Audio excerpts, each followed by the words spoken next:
guys doing? Good. Good to see you. And yes, we get to see you tomorrow too. So it's my lucky week.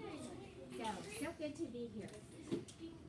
It is Eagle Creek tomorrow. So we're going to talk a little bit about something you might find at Eagle Creek tomorrow. We're going to talk a little bit about these guys, freshwater mussels. Now, a lot of people don't think mussels sound very interesting, but let me tell you, they are fascinating. They have so many cool qualities, and we're going to talk about those today. So, to start off, I want to see what you know about mussels. So, I have some statements I'm going to read you. You tell me if you think they are true or false. Okay? First one. Mussels are found on every continent in the world. How many say true? How many say false? Okay, that is almost a true statement. There is only one continent where we cannot find it, and that is Antarctica. Yeah. So there are some of the most widespread species of critters that we have on the planet, but not in Antarctica. Mussels and mollusks are words for the same thing. Can I use those two words interchangeably? How many say true? I just want to double check. How many say false? False. Oh, that is false. And here's why. All mussels are mollusks, but not all mollusks are mussels. So that's like saying all German Shepherds are dogs, but not all dogs are German Shepherds. Not all rectangles are squares. Okay, good. You can tell how old a mussel is by counting the rings on its shell. True. How many say true? How many say that's kind of weird? That's got to be false. That is true.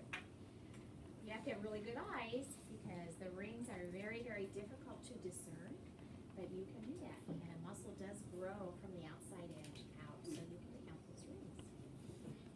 Mussels can live to be 150 years old. How many say true? How many say false?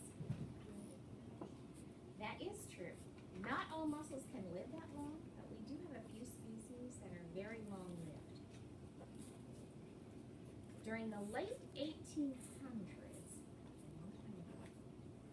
mussels were used to make buttons. What do you think? Button?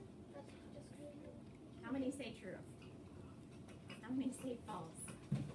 That is a true statement, and I have a button I'm going to show you in a little bit, and that's one of the things that got our mussel species into trouble here. Mussels use their foot to move across the bottom of the water. How many say true? How many say false? That is true. And we'll talk about that in a little bit too. They're native mussels.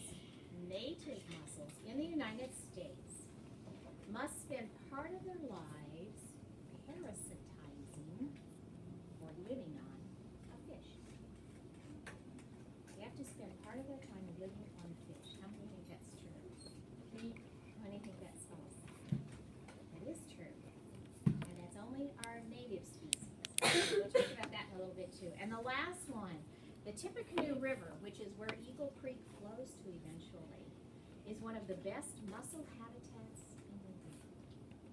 Ooh, how many say true? How many say false? That is true. And that's why it's important for us, especially in this county, to know about mussels. We're a really good county and have a wonderful river that has mussels in it. Okay? Yes, sir. One time me and my friend found the 3 mussels in Summer Lake.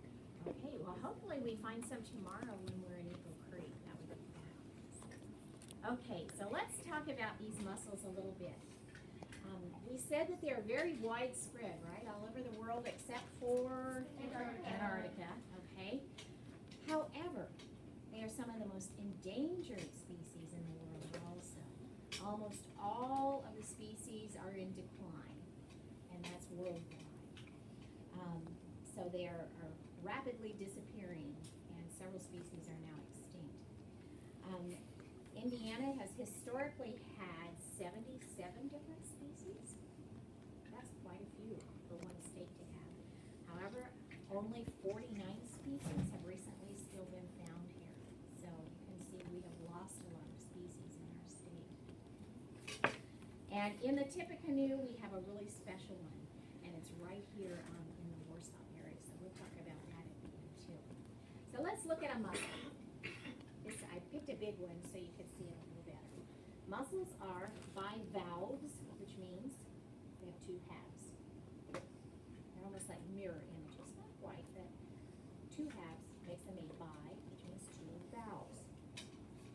They do have teeth right here. You see the little knob here? What do you think those teeth are used for? Eating? Eating or chewing? They have nothing to do with eating or chewing. Absolutely nothing. Sure, what'd you say? Oh, you're closer. You're closer. Fighting off predators.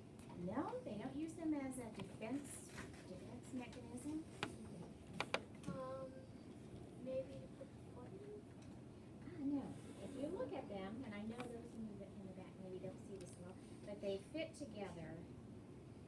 They help keep it shut. And that's all they do is they help keep that mussel shut. If those shells did not have the teeth in it, what would happen if this mussel were in a really strong current? It would just pop open. It would probably pop open or the shells would shift, and that probably would not be a very good thing for mussel. So those teeth are here on this hinge end, and all they do is help hold that mussel together. Now, I said it does have a foot. So let's look and see how that foot works. There is an upside and a downside to a mussel. Okay? The hinge end is here, so I know that's the downside. Mussels often sink in the water like this. And they have one foot that comes out the bottom about here.